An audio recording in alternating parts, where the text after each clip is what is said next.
जय हिंद दोस्तों। आज की हमारी video fundamentals of horticulture subject की है और जो वीडियो का टॉपिक है वो है सीड डॉर्मेंसी। यानी इस वीडियो में हम सीड डॉर्मेंसी को समझेंगे, साथ ही उसके क्या कॉजेस हैं उसको जानेंगे और जो सीड डॉर्मेंसी है उसको कैसे ब्रेक कर सकते हैं, उसके क्या मेथड्स हैं उस पर भी हम बात करेंगे। उससे पहले अगर आपको इस वीडियो को हिंदी में देखना है तो आप डिस्क्रिप्शन में दिए गए लिंक पर क्लिक करके इस टॉपिक को हिंदी में भी देख सकते हैं। तो सबसे पहले बात करते हैं कि सीड डॉर्मेंसी किसे कहते हैं। तो देखो, जो सीड डॉर्मेंसी होती है ना, ऐसी कंडीशन होती है जिसमें कि सीड जर्मिनेट नहीं करता है या उसमें जर्मिनेशन नहीं होता। देखो, जो सीड है वो जर्मिनेट दो कारण से नहीं करेगा, दोनों को समझ लो पहले। एक तो तब जर्मिनेट नहीं करेगा जैसे मान लो कोई सीड है और वो उसका जो एम्ब्रियो है ना वो मर गया, वो सीड है वो खराब हो गया। अगर वो तब जर्मिनेट नहीं कर रहा है तब तो वो डॉर्मेंसी नहीं है। तो डॉर्मेंसी कब है? तो देखो, डॉर्मेंसी जब है जब सीड का जो एम्ब्रियो है ना वो ठीक है, यानी सीड ठीक है या जिंदा है, लेकिन जब उसको सोइंग करेंगे तो वो जर्मिनेट नहीं करेगा, या उसको जो जर्मिनेट होने के लिए जो परिस्थितियां चाहिए या जो फेवरेबल कंडीशन चाहिए वो अगर आप उसको प्रोवाइड कर देंगे फिर भी वो उसमें जर्मिनेशन नहीं होगा, तो इश्यू कहते हैं डॉर्मेंसी। अभी आप इसको अच्छे से नहीं समझे होंगे तो यहाँ पे समझें। जैसे मान लो ये एक सीड है, अब इसको जर्मिनेट होने के लिए, इसमें जर्मिनेशन होने के लिए किस चीज की आवश्यकता होगी? तो मेनली तो ह्यूमिडिटी होनी चाहिए, ऑक्सीजन होनी चाहिए और टेम्परेचर। ये तीन चीज सबसे मेन होती हैं। तो अगर हम इसको तीन चीजें, इसको जो भी आवश्यकता है ना वो प्रोवाइड कर दें, फिर भी ये अगर जर्मिनेट नहीं हो रहा है या इसमें जर्मिनेशन नहीं हो रहा है तो इसी को कहते हैं डॉर्मेंसी। लेकिन यहाँ पे बच्चे और कंफ्यूजन होते हैं कि जो डॉर्मेंसी होती है ना और जो क्यूसेंस होता है उसमें फर्क होता है। क्यूसेंस क्या होता है? तो देखो, क्यूसेंस का मतलब होता है कि इसमें जो सीड होता है ना वो इस वजह से जर्मिनेट नहीं होता या उसमें जर्मिनेशन नहीं होता क्योंकि उसको फेवरेबल कंडीशन नहीं प्रोवाइड की जाती, जैसे कि वाटर, ऑक्सीजन और टेम्परेचर। उसे जब प्रोवाइड नहीं किया जाएगा तो वो जर्मिनेट नहीं करेगा, उसमें जर्मिनेशन नहीं होगा। एग्जाम्पल के लिए यहाँ पे समझो, तो देखो ये चने हैं, आपके घर पे भी बहुत सारे सीड रखे होंगे। सीड रखे होने का मतलब है जैसे कई प्रकार की दालें हो सकती हैं, व्हीट हो सकता है या चने हो सकते हैं, तो ये सब क्या है? तो एक तरीके के ये सीड ही हैं। यानी अगर आप इनको सोइंग करोगे या इनको ह्यूमिडिटी दोगे तो ये जर्मिनेट हो जाएंगे। लेकिन ये अभी जर्मिनेट क्यों नहीं हो रहे हैं? तो आप सीधा बोलोगे कि सर इसको कुछ प्रोवाइड तो करो ना, जैसे कि ह्यूमिडिटी हो गई, यानी जब उसको पानी मिलेगा या नमी मिलेगी तभी तो ये जर्मिनेट होगा ना। तो अभी ये जर्मिनेट इस वजह से नहीं हो रहा है क्योंकि उसे फेवरेबल कंडीशन नहीं मिल रही है। तो इसी को कहते हैं क्यूसेंस या सेकेंडरी डॉर्मेंसी। आप समझ पाए? देखो यहाँ पे एक मिनट, अभी और अच्छे से आपको समझाते हैं। ये जो सीड डॉर्मेंसी होती है ना, इसमें क्या होता है कि जो सीड है ना वो फेवरेबल कंडीशन में भी जर्मिनेट नहीं करता है या उसमें जर्मिनेशन नहीं होता है, तो उसे ही कहते हैं सीड डॉर्मेंसी। और वही तो क्यूसेंस है ना, क्यूसेंस एक ऐसी कंडीशन होती है जिसमें सीड को आप फेवरेबल कंडीशन नहीं प्रोवाइड करते, जैसे कि वाटर हो गया या ऑक्सीजन हो गई, तो वो उस वजह से जर्मिनेट नहीं करता। लेकिन अगर आप इसको ये प्रोवाइड कर दोगे ना, यानी अगर उसको फेवरेबल कंडीशन दे दोगे, यानी वाटर दे दोगे और ऑक्सीजन, टेम्परेचर वगैरह, तो वो जर्मिनेट कर जाएगा। तो उसको क्यूसेंस कहते हैं। दोनों में फर्क आप समझ गए ना अच्छे से? अगर डाउट हो तो कमेंट कर देना। अब देखो इसके टाइप को समझो, एक मिनट। तो इसकी दो टाइप हैं, पहला है प्राइमरी डॉर्मेंसी और दूसरा है सेकेंडरी डॉर्मेंसी। तो देखो, जो प्राइमरी डॉर्मेंसी है ना, इसमें क्या होता है कि जो सीड होता है वो फेवरेबल कंडीशन के बाद भी ग्रो नहीं करता, यानी उसको जिस चीज़ की आवश्यकता है उसको वो दे दो। यानी अगर उसको मान लो नमी या जो भी चीज़ को चाहिए वो हमने उसको प्रोवाइड कर दी, बस उससे ये है कि वो जर्मिनेट कर जाए, लेकिन वो तब भी जर्मिनेट नहीं हो रहा, तो वो प्राइमरी डॉर्मेंसी है। यहाँ पे अभी आप कंफ्यूज करोगे कि सर अभी आपने पीछे जो सीड डॉर्मेंसी है ना उसकी भी डेफिनेशन आपने यही बताई है और जो प्राइमरी डॉर्मेंसी है इसकी डेफिनेशन भी आप बता रहे हैं, तो कहीं ये कुछ गलत तो नहीं है? यहाँ पे समझो, देखो जो प्राइमरी डॉर्मेंसी होती है ना उसी को ट्रू डॉर्मेंसी कहते हैं, ऑर्गेनिक डॉर्मेंसी कहते हैं। यानी जो सही मायने में डॉर्मेंसी है वो यही डॉर्मेंसी है, ट्रू डॉर्मेंसी। इसलिए जो इसकी डेफिनेशन थी वो सीड डॉर्मेंसी में लिखी हुई है। यानी अगर आपसे कोई पूछे कि व्हाट इज डॉर्मेंसी डोरमेंसी, तो आप सीधा बताना कि जो सीड होता है वो फेवरेबल कंडीशन में भी ग्रो नहीं करता या उसमें जर्मिनेशन नहीं होता, उसी को सीड डोरमेंसी कहते हैं। और इसी को प्राइमरी डोरमेंसी या ट्रू डोरमेंसी, ऑर्गेनिक डोरमेंसी या इनेट डोरमेंसी कहा जाता है। इसके बाद जो सेकंड है वो है सेकेंडरी डोरमेंसी। अब ये सेकेंडरी डोरमेंसी क्या होता है, तो ये क्यूसेंस की तरह ही है, यानी इसको क्यूसेंस भी कहा जाता है। इसमें जो आपका सीड होता है ना वो इस वजह से जर्मिनेट नहीं करता क्योंकि उसे फेवरेबल कंडीशन नहीं दी जाती। जैसे कि एग्जाम्पल के लिए आपके घर में रखे बहुत सारे सीड जैसे कि चना, ब्लैक ग्राम या व्हीट हो गए, तो वो सब ग्रो क्यों नहीं कर रहे, क्योंकि उनको फेवरेबल कंडीशन नहीं मिल रही। लेकिन जैसे ही अगर आप उनको फेवरेबल कंडीशन देते हैं तो वो ग्रो कर जाएंगे। तो इसी को कहते हैं सेकेंडरी डोरमेंसी। दोनों को समझ गए, यानी प्राइमरी डोरमेंसी वैसी डोरमेंसी होती है जब सीड अपनी फेवरेबल कंडीशन में भी ग्रो ना करें, और जो सेकेंडरी डोरमेंसी है उसमें जो सीड होता है वो इसलिए ग्रो नहीं करता क्योंकि इसको फेवरेबल कंडीशन नहीं मिल पाती ग्रो करने के लिए। ग्रो करने कह सकते हो या जर्मिनेट कह सकते हो, एक ही बात है, यानी जर्मिनेट करने के लिए उसको फेवरेबल कंडीशन नहीं मिल पाती। इसके बाद जो नेक्स्ट है वो है कॉजेज ऑफ प्राइमरी डोरमेंसी। तो देखो इसके जो कॉजेज हैं, जो कारण है, उनको हम अलग अलग करके समझेंगे, क्योंकि जो प्राइमरी डोरमेंसी है वो अलग कारण से होती है और सेकेंडरी डोरमेंसी अलग कारण से होती है, इसलिए दोनों को अलग अलग करके समझेंगे ताकि कन्फ्यूजन ना हो। तो देखो जो आपकी प्राइमरी डोरमेंसी है ना, ये किन कारण से होती है, इसके क्या कॉजेज हैं, इसको समझने से पहले आप सीड के स्ट्रक्चर को समझ लो। वैसे तो सीड के कई सारे पार्ट होते हैं अगर आप इंटरनल पार्ट की बात करें उसकी, लेकिन अभी हमें उसकी आवश्यकता नहीं है। सीड के जितने भी पार्ट होते हैं उनको हम सीड जर्मिनेशन में बहुत अच्छे से समझेंगे। अभी केवल हमें दो चीज़ों को समझना है, पहला है सीड कोड, दूसरा है एम्ब्रियो। देखो ये जो आप आउटर इसका भाग देख रहे हैं ना, ये जो इसका आप ये जो कवर देख रहे हैं इसी को सीड कोड कहते हैं, और ये जो आप देख रहे हैं ना ये वाला भाग, ये इसका एम्ब्रियो है। तो दो चीज़ समझ गए। अब समझो कि क्या कारण है प्राइमरी डोरमेंसी का। तो जो पहला कारण है वो है एक्सोजेनिस, और जो दूसरा कारण है, एक मिनट, वो है एंडोजेनिस। अब इन दोनों का क्या मतलब है तो इसको यहाँ पे समझो। देखो जब डोरमेंसी इस आउटर यानी जो बाहरी कारक है या कहें सीड कॉट की वजह से हो रही है ना, तो उसको कहेंगे एक्सोजेनिस। और वहीं जो डोरमेंसी की जो अंदर वाला भाग देख रहे हैं ना, अगर इसकी वजह से हो रही है तो वो एंडोजेनिस है। दोनों को समझ पाए ना, देखो यहाँ पे लिखा भी हुआ है, एक मिनट।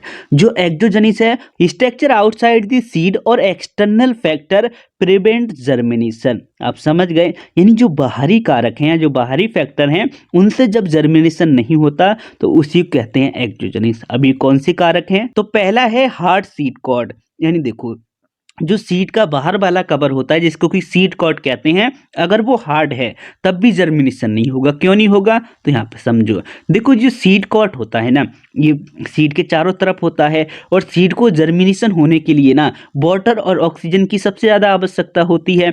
अगर सीड कॉर्ड हार्ड है तो उसमें वाटर और जो ऑक्सीजन है वो अंदर जाएगी नहीं आसानी से, तो जो सीड है वो जर्मिनेट होगा, बिल्कुल जर्मिनेट नहीं होगा। तो जो पहला कारण है वो है hard seed coat. The hard seed coat prevent water and oxygen, इन देखो जो वाटर और जो ऑक्सीजन है उसको वो अंदर जाने से रोकता है, इससे कि जो जर्मिनेशन है वो नहीं हो पाता, और जब जर्मिनेशन नहीं होगा तो उसी को प्राइमरी डोरमेंसी कहेंगे। उसके बाद है insect and bird attack on seed. तो देखो जो कई बार क्या होता है कि जो सीड होता है ना उस पे या तो बर्ड या फिर जो इंसेक्ट होते हैं वो इसका जो आप ये आउटर पार्ट देख रहे हैं ना जिसको सीड कॉर्ड कहते हैं, इसको वो डैमेज कर देते हैं, जिससे क्या होता है कि जो सीड है ना वो फिर जर्मिनेट नहीं हो पाता। अगर इस कारण से हो रहा है तब भी वो आपकी एक्सोजेनिस कारण में आएगा, या उसको एक्सोजेनिस डोरमेंसी कहेंगे। दोनों को समझ गए, यानी पहला है हार्ड सीड कॉर्ड, अगर सीड कॉर्ड हार्ड है तब अगर वो जर्मिनेट नहीं हो रहा है तब वो एक्सोजेनिस में आएगा, और अगर इंसेक्ट एंड बर्ड उसके जो आउटर पार्ट है अगर उसको डैमेज कर रहे हैं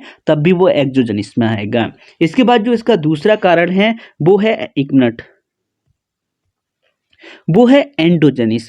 देखो जो एंडोजेनिस है नाम से ही क्लियर है, factor present inside the seed prevent germination. तो इसमें जो फैक्टर प्रेजेंट होते हैं जो जर्मिनेशन को रोकते हैं वो सीड के अंदर प्रेजेंट होते हैं। अब ऐसे कौन कौन से फैक्टर हैं, तो पहला है एम्ब्रियो इमेच्योरिटी, यानी देखो जो एम्ब्रियो है अगर वो फुली डेवलप नहीं है तो सीड जर्मिनेशन नहीं होगा, सीधी सी बात है, क्योंकि जो सीड है उसे जर्मिनेट होने के लिए एम्ब्रियो तो चाहिए, यानी वो एम्ब्रियो से तो ही जर्मिनेट होता है। जैसे अगर आप यहाँ समझें, जैसे ये देख सकते हैं ये एम्ब्रियो है, तो सीड जो जर्मिनेट होगा वो यहीं से होगा, और अगर ये फुली डेवलप नहीं है या पूरी तरह से विकसित नहीं हुआ है तो क्या सीड जर्मिनेट होगा? सीधी सी बात है कि वो जर्मिनेट नहीं करेगा। इसके बाद है हार्मोनल इम्बैलेंस। तो देखो कुछ ऐसे हार्मोन्स होते हैं हर सीड में जो कि जर्मिनेशन को रोकते हैं। अब ये हार्मोन्स का काम क्या होता है तो यहाँ पे समझो। जैसे आप देख सकते हैं कि ये एक व्हीट क्रॉप है, यहाँ पे आप देख सकते हैं कि जो व्हीट है, ये जो कहें कि जो सीड है, क्योंकि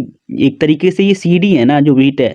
अब जो सीड है ये तैयार हो चुके हैं, अगर इनके अंदर कोई ऐसा हार्मोन ना हो जो जर्मिनेशन को रोके तो इसका परिणाम क्या होगा कि जो आप ये देख रहे हैं ना सीड, हर सीड जर्मिनेट इसी पे कर जाए, क्योंकि ये फुली डेवलप हो चुका है, अब इसी पे ये जर्मिनेट कर जाएगा। तो ऐसा ना हो इसलिए प्रकृति ने इसे एक हार्मोन दिया है जिसका नाम है ABA, यानी एबिसिक एसिड। अब ये जो एबिसिक एसिड होता है ना, ये क्या करता है? जर्मिनेशन को रोकता है, लेकिन ये ज़्यादा लंबे समय तक नहीं रोकता, कुछ समय के लिए रोकता है, उसके बाद जो इसका प्रभाव है या इफेक्ट है वो खत्म हो जाता है और सीड जर्मिनेट कर जाता है, उसमें जर्मिनेशन हो जाता है। तो अब हम ये देखते हैं कि ये प्राइमरी डोरमेंसी कैसे बनता है। तो देखो अगर इसकी मात्रा संतुलित मात्रा में या बैलेंस मात्रा में है ना तब तो कोई प्रॉब्लम नहीं है, लेकिन अगर इसकी क्वांटिटी ज़्यादा हुई, यानी जितनी इसकी आवश्यकता है उससे अगर ये ज़्यादा मात्रा में मौजूद हो गया ना किसी भी सीड में, तो वो जर्मिनेट फिर होगा ही नहीं, यानी वो प्राइमरी डोरमेंसी में चला जाएगा। तो ये भी कारण हो सकता है, यानी अगर एबिसिक एसिड अगर ज़्यादा मात्रा में हुआ या जो हार्मोन से अगर वो ज़्यादा मात्रा में हुआ तो सीड जर्मिनेट नहीं होगा। इसके बाद है सीड डैमेज बाय डिसीज। तो देखो बहुत सारे सीड ऐसे होते हैं जो कि डिसीज की वजह से उनके अंदर ना कुछ प्रॉब्लम हो जाती है। अब जो डिसीज अगर उससे अंदर कुछ प्रॉब्लम हो जाती है, जैसे एम्ब्रियो हो गया या अन्य किसी पार्ट में, तब भी वो सीड जर्मिनेट नहीं होगा। तो एंडोजेनिस में हमने 3 चीजें देखी। पहला है एम्ब्रियो की वजह से सीड जर्मिनेट नहीं होता अगर वो फुली डेवलप नहीं है। दूसरा हार्मोन्स की वजह से देखा, यानी अगर हार्मोन्स की मात्रा बढ़ती है तब भी जो सीड है वो जर्मिनेट नहीं होगा। लास्ट अगर कोई डिसीज है जिसकी वजह से सीड डैमेज हो गया है तब भी वो जर्मिनेट नहीं होगा, प्राइमरी डोरमेंसी में चला जाएगा। तो ये कुछ कारण थे प्राइमरी डोरमेंसी होने के। अब हम देखते हैं, तो देखो ये जो सेकेंडरी डोरमेंसी है ना, ये तो एकदम ईजी है। ईजी कैसे है? तो जैसे हमने आपको शुरू में ही बताया था कि जो सेकेंडरी डोरमेंसी होती है वो क्या होती है, तो आप अच्छे से याद कर पा रहे होंगे। यानी इसमें जो सीड होता है वो इस वजह से जर्मिनेट नहीं होता क्योंकि उसे फेवरेबल कंडीशन नहीं मिलती, जैसे कि सॉइल हो गए, टेम्परेचर हो गया या ऑक्सीजन हो गए, तो उसको प्रॉपर मात्रा में नहीं मिलती, इसलिए वो जर्मिनेट नहीं करता। तो ये जिन कारणों की वजह से जर्मिनेट नहीं हो रहा है ना, यही इसके कॉजेस होंगे। अब कैसे हो सकते हैं? तो पहला समझो ऑक्सीजन डिफिशियंसी। तो देखो कोई सीड है, अगर उसे सही मात्रा में, यानी जितनी मात्रा में अंकुरित होने के लिए या उसको जर्मिनेट करने के लिए ऑक्सीजन चाहिए, अगर उतनी मात्रा में उसे नहीं मिल रही तो वो जर्मिनेट नहीं होगा। तो जब जर्मिनेट नहीं होगा तो वो सेकेंडरी डोरमेंसी में चला जाएगा। उसके बाद है एक्सेस और deficiency of moisture in soil. तो देखो जो सीड होते हैं, अब सारी वैरायटी के सीड अब ऐसा तो है नहीं कि एक ही मॉइस्चर पे ग्रो करेंगे, बल्कि अलग अलग आवश्यकता होती है। एग्जाम्पल से समझो, जैसे कि अगर हम व्हीट और पैडी की बात करें तो दोनों ही वैरायटी अलग अलग सीजन में उगाई जाती हैं। तो जो व्हीट है ना, उसे जो वाटर की आवश्यकता है, जो मॉइस्चर की आवश्यकता होती है ना, जो सीड होता है उसको जर्मिनेशन करने के लिए, वो कम होती है। वहीं बात करें पैडी की तो पैडी को अधिक होती है। लेकिन आप इन दोनों को उल्टा कर दो, यानी जो व्हीट है ना उसको आप ज़्यादा पानी दे दो, यानी एक्सेस अमाउंट में उसको वाटर प्रोवाइड कर दो या मॉइस्चर प्रोवाइड कर दो, और जो पैडी है उसको बहुत कम मात्रा में, तो क्या ये जर्मिनेट होगा या क्या इसमें जर्मिनेशन होगा? सीधी सी बात है, उसमें जर्मिनेशन नहीं होगा, तो वो डोरमेंसी में चला जाएगा। यानी जो सीड है उसको जिस मात्रा में मॉइस्चर की आवश्यकता है उससे अधिक या ज़्यादा कम दिया जाता है, तब भी वो जर्मिनेट नहीं होगा। और जर्मिनेट नहीं होगा तो वो कौन सी डोरमेंसी कहलाएगा? सेकेंडरी डोरमेंसी कहलाएगा। क्यों कहलाएगा? क्योंकि जो कंडीशन है उसको उसके अकॉर्डिंग नहीं दी जा रही या फेवरेबल नहीं दी जा रही। फिर है लो और हाई सॉइल टेम्परेचर। देखो ये जो कॉन्सेप्ट कॉन्सेप्ट है ये इस पे भी लागू होता है।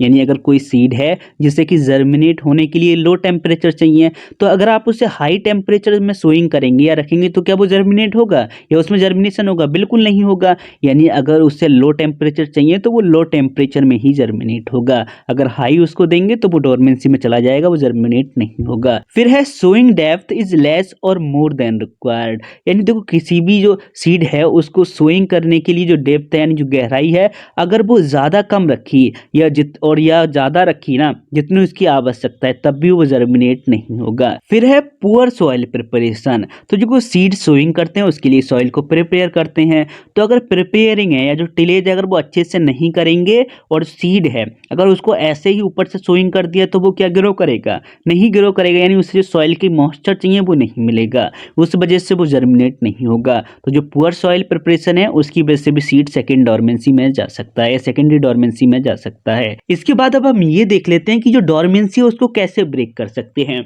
उससे पहले एक बात आप बताओ कि हम कौन सी डोरमेंसी को ब्रेक करेंगे या कौन सी डोरमेंसी की जो ब्रेकिंग मेथड है वो हम देखेंगे। तो आप बहुत अच्छे से समझ पा रहे होंगे। यानी जो प्राइमरी डोरमेंसी है उसी को ब्रेक करेंगे, सेकेंडरी को क्यों नहीं करेंगे? तो देखो जो सेकेंडरी डोरमेंसी है वो हो क्यों रही है? तो इसका सीधा सा जवाब है कि उसको फेवरेबल कंडीशन नहीं मिल रही इसलिए वो हो रही है। तो उसको फेवरेबल कंडीशन प्रोवाइड कर दो, वो अपने आप ब्रेक हो जाएगी। तो क्या उसको ब्रेक करने की जरूरत है? कोई ज़रूरत नहीं है। लेकिन जो प्राइमरी डोरमेंसी है उसको तो ब्रेक करना पड़ेगा। क्यों? क्योंकि इससे तो फेवरेबल कंडीशन मिल रही है, यानी इसको जो चाहिए वो मिल रहा है, लेकिन ये फिर भी जर्मिनेट नहीं हो रहा, तो इसको तो फिर ब्रेक करना पड़ेगा। तो हम जो ब्रेकिंग के मेथड देखेंगे वो प्राइमरी डोरमेंसी के देखेंगे, यानी method of breaking in seed dormancy. तो देखो जो पहला मेथड है वो है स्कारिफिकेशन। अभी जो स्कारिफिकेशन होता है इसमें क्या करते हैं, तो जो सीड का बाहरी भाग होता है, जैसे कि हमने आपको बताया था कि जो आउटर भाग होता है उसको सीड कॉर्ड कहते हैं। तो कुछ सीड ऐसे होते हैं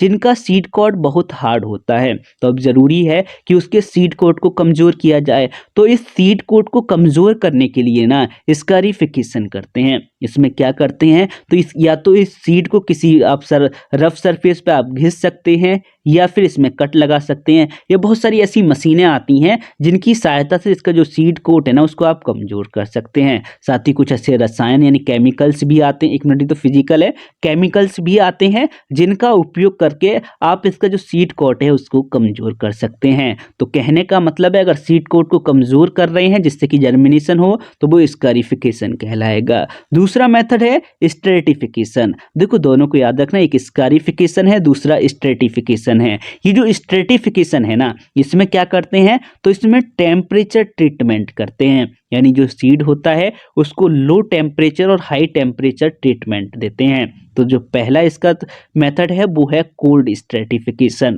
देखो कोल्ड स्ट्रेटिफिकेशन में क्या करते हैं, तो जो सीड का ट्रीटमेंट करते हैं ना वो 5 to 10 डिग्री सेल्सियस पे करते हैं। कितने दिन के लिए? 7 दिन के लिए। इसका क्या मतलब है, तो देखो नॉर्मली सीड को लेंगे और लगभग 5 से 10 डिग्री जो सेल्सियस टेम्परेचर है उस पर रख देंगे। अब इससे होगा क्या, तो देखो जो सीड है वो ठंडी होने की वजह से क्या करेगा, खुद को बचाने की कोशिश करेगा, तो उसके अंदर ना कई सारी एक्टिविटी चलेंगी। तो इससे क्या होगा कि जब उसको सोइंग करेंगे ना तो बहुत आसानी से जर्मिनेट कर जाएगा या उसमें जर्मिनेशन हो जाएगा। इसी तरीके से आपका है बॉर्म स्ट्रेटिफिकेशन। तो देखो जो बॉर्म स्ट्रेटिफिकेशन है ना उसमें क्या करते हैं, तो नाम से ही क्लियर है यानी बॉर्म। इसमें क्या करेंगे, तो इसमें टेम्परेचर को बढ़ाते हैं, यानी 30 to 35 डिग्री सेल्सियस टेम्परेचर देते हैं। यहाँ पे एक बात और याद रखना कि जो ये ट्रीटमेंट होता है ना वो 7 दिन से ज़्यादा नहीं देना, ये जो हीट वाला है या बॉर्म वाला है, अगर 7 दिन से ज़्यादा देंगे तो सीड खराब हो सकता है। अब इसमें सीड कैसे जर्मिनेट हो जाता है ये अगर टेम्परेचर को बढ़ाने से, देखो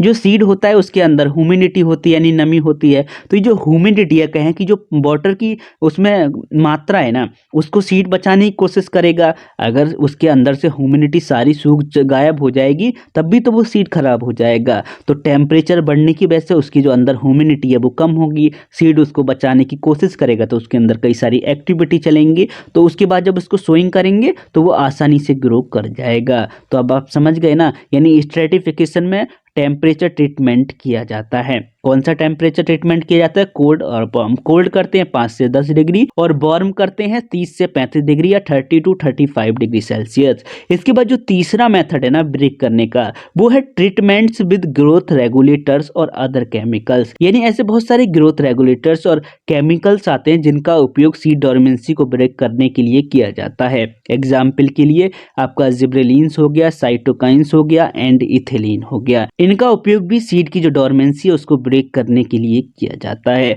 तो देखो जो हमारा टॉपिक है वो यहीं पर आकर एंड होता है। अगर वीडियो में आपको कहीं भी कोई डाउट हो तो आप हमसे कमेंट सेक्शन में पूछ सकते हैं। वीडियो पूरा देखने के लिए दिल से धन्यवाद। मिलते हैं एक नई वीडियो में, तब तक के लिए जय हिंद।